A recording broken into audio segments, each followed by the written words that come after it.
It truly is a beautiful spot. Kelsey, thank you for the invitation. Everyone, and Amy and everyone, this is just a fantastic place. It's an honor to be here.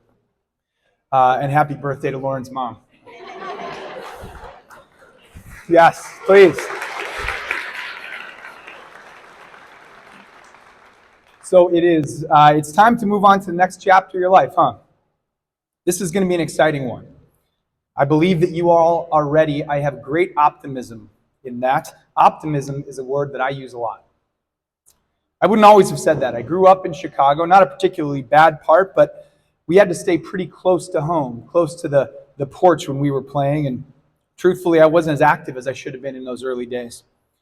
I mention that because my story really begins when I started playing football. My whole family played football. I wanted so badly to be part of that tradition. My dad, my uncles, my grandparents, my cousins. But mostly my experience was on concrete with a Nerf ball. So eventually my family moved from the city to the suburbs, and I played full padded, real football for the first time. I remember that first practice like it was yesterday. I'm out there on the field, thrilled to be there, the new kid in town, excited not only by the sport, but by this sea of potential friends that I'm now part of. To begin practice, the coaches sent us on a warm-up lap across the neighboring baseball field. Should have been easy, but I started jogging along, feeling pretty excited about things, and something happened. My legs began to burn. My lungs were on fire. I could not breathe. That warm-up lap turned into pretty casual torture. By the time we all rounded the backstop, I had slowed to a walk. I just couldn't do it. So there I am, this chubby little new kid, in a sort of physical pain that I had not previously experienced, a little bit embarrassed, and watching this wave of potential friends recede before me. Not long after, I experienced some loss in the family. This is going to be uplifting, I promise. Not long after I experienced loss in the family, I was having trouble finding my way in a new town. I was lonely, acting out, and eventually, after a lunchroom prank involving skunk spray, I got myself suspended from school.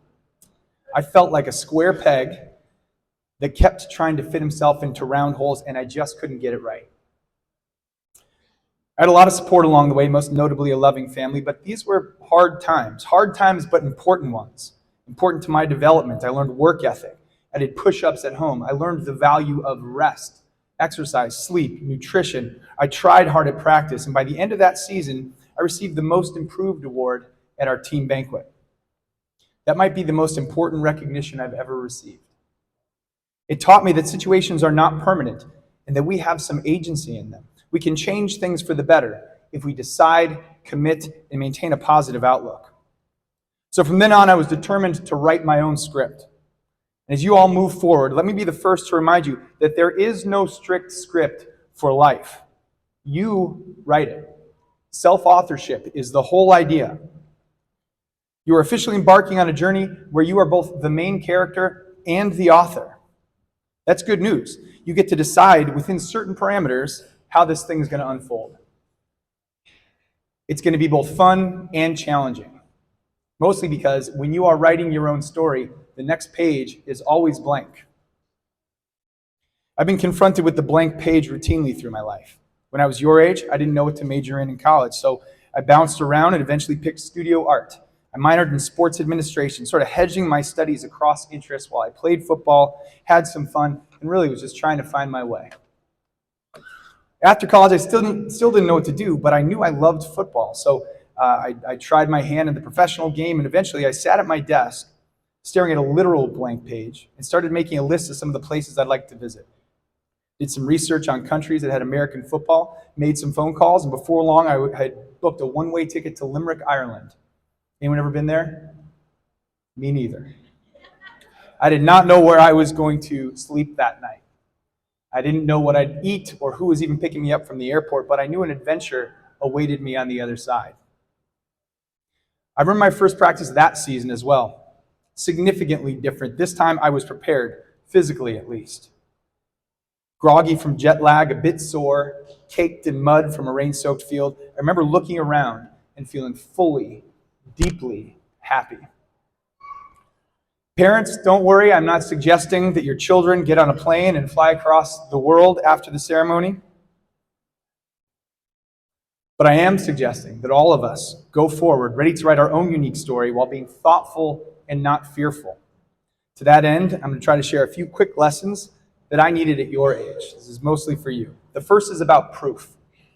It is essential that you distinguish between proof of concept and proof of worth, and I'll explain. If you take nothing else away from this evening, remember that you do not have to prove you are worthwhile. You are valuable, every single one of you, without exception. I cannot tell you how many times I've had to remind powerful executives or professional athletes of this fact. It's too easily forgotten. You matter. Write that down. Make it part of your story. Don't forget it. Proof of concept is a little different. In the real world, sometimes you have to prove that your ideas will work. That could be a business strategy, an offensive play call, or a training program. When my staff and I work with a hockey player who is trying to improve strength and speed, we track data. We use this data to identify whether or not our training program is effective. When our concept, our approach, is successful, we celebrate it. And when it's not, we take one step back, examine the strategies we used, and we make adjustments. How often do you see people, this is rhetorical, you don't have to answer, but how often do you see people overly defensive when things don't go their way? I've been there.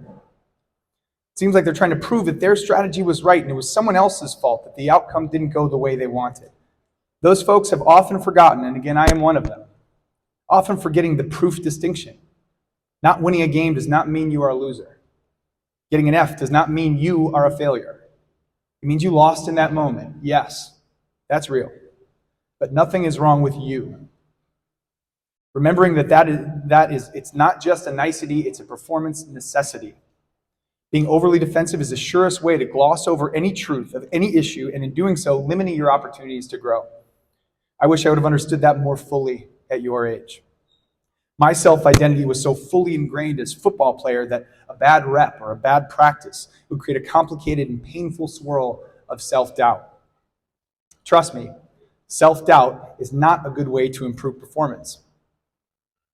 Thinking back, there are days when I wish I could tell that out-of-shape, suspended little kid that he would someday receive a paycheck for playing sports, or that he would one day walk across the stage at Harvard University.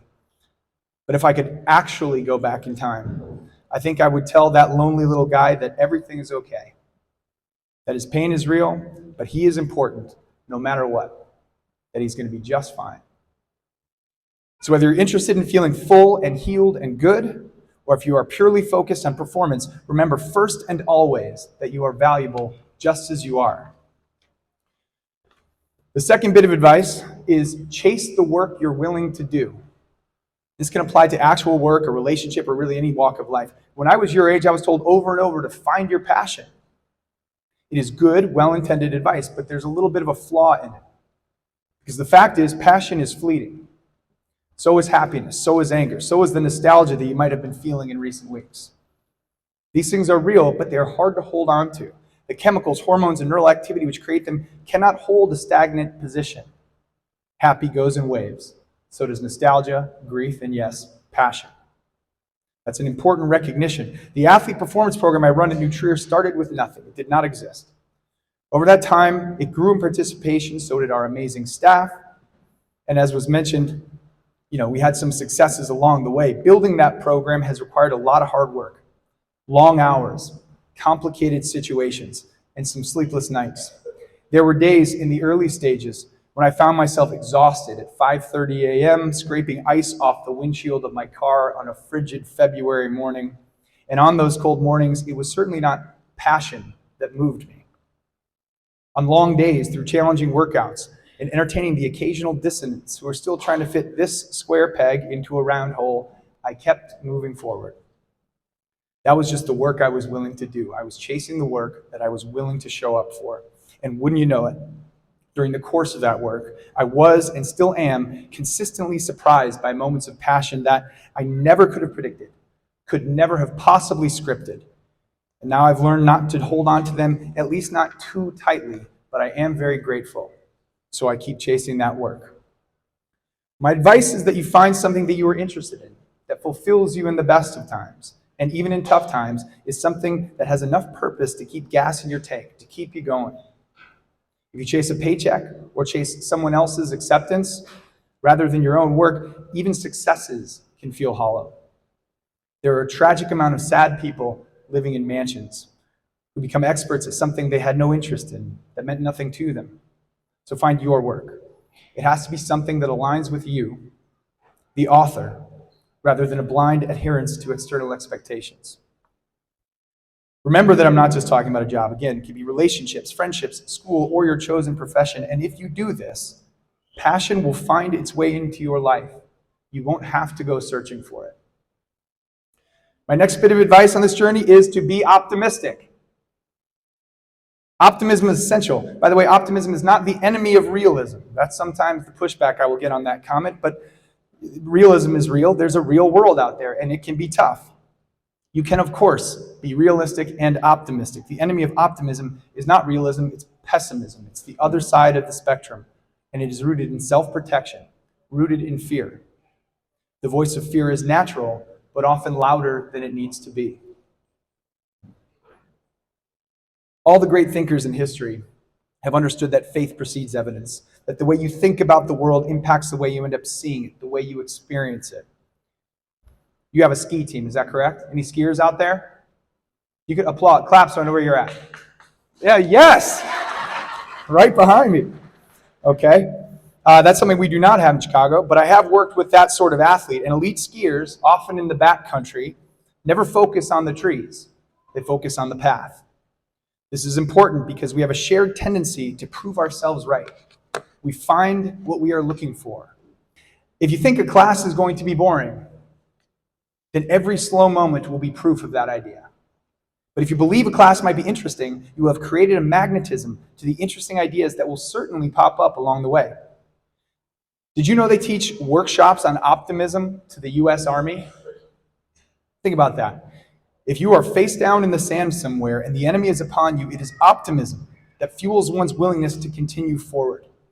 There is courage, absolutely. And at the root of that courage is optimism. Like a boxer getting up off the mat, bruised and beaten, but absolutely convinced that there is at least a chance if he could just get up, step forward, and keep trying. Class of 2024, your optimism and your resilience are nothing short of exceptional. If my math is correct, graduating in 24 means you have weathered a global pandemic and one of the strangest times in human history to be a student. And here you are. Optimism. There's another side to whatever you're going through. You will get there. And if you keep things in mind, you'll have done something fantastic, something not many people are willing to do, and you'll then have a chance to dare greatly. I could have said dream big, but that's not enough. Daring greatly means that you maintain a willingness to keep getting into the arena, to keep working on your story. Michael Jordan, that's a Chicago reference. Have we heard of him? Michael Jordan famously noted that he missed more than 9,000 shots in his career. He lost almost 300 games. 26 times he was trusted to take the game-winning shot and missed. He failed over and over again, and that, he says, is why he succeeds. Because there is no such thing as failure. One of you mentioned it earlier. It's only feedback. If you shoot an arrow at a target and miss left, that's not a failure. That is feedback telling you to pull another arrow. Aim again, this time just a little to the right. Don't be too afraid to mess up. Too much fear can make us hesitant and doubtful. It can breed states of resentment, wishing things had gone differently for us, or people had been nicer to us, angry about what hasn't quite gone our way. We risk becoming cynics. We might lean then toward a keyboard or a phone to critique people or ideas, hoping, without even being aware of it, for some sense of control over a world that has, at least in our minds, wronged us. This does not mean you won't be wronged at times. You will. It means you have a choice in how to approach the next attempt. He also reminds that it is not the critic who counts, that the credit belongs to the one who is actually in the arena, trying their best, unperturbed by the fearful cynics at the arena's edge. So differentiate yourselves by daring greatly. Finally, remember that we are stronger together. I can't tell you how many times I've seen an athlete miss an attempt in the weight room over and over, who then, when surrounded by their teammates, cheering and applauding for them, will find a different gear, a different level of their ability, and perform literal feats of strength that they would have not accomplished on their own. Don't be too proud to seek support when you need it. or give support when you can. If nothing else, these stories you are writing, they are meant to be shared. Trust me, it's more fun that way. So on the occasion of your commencement, I hope with every part of me that you will remember that you never have to prove your worth. You are valuable just as you are. I hope you will chase meaningful work that aligns with your values, work that you are willing to show up for, the work you are willing to do. I hope that you will maintain optimism, even or especially on the days when it feels incredibly hard to do so. I hope you keep getting into the arena, push fear to the side, and dare greatly. And I hope you will share your story with others. The greatest joys in life can be found when a full and present version of you exists harmoniously in the company of others. At least that's been my experience. There's a saying in poetry that goes, "You can't edit nothing." So embrace the blank page. Write a few paragraphs, make some edits, ask for feedback, and keep on writing. I have optimism and great confidence that the story you write will be one for the ages. I'll read it when it's ready, but until then, class of 2024, I offer you a hard-earned and well-deserved congratulations.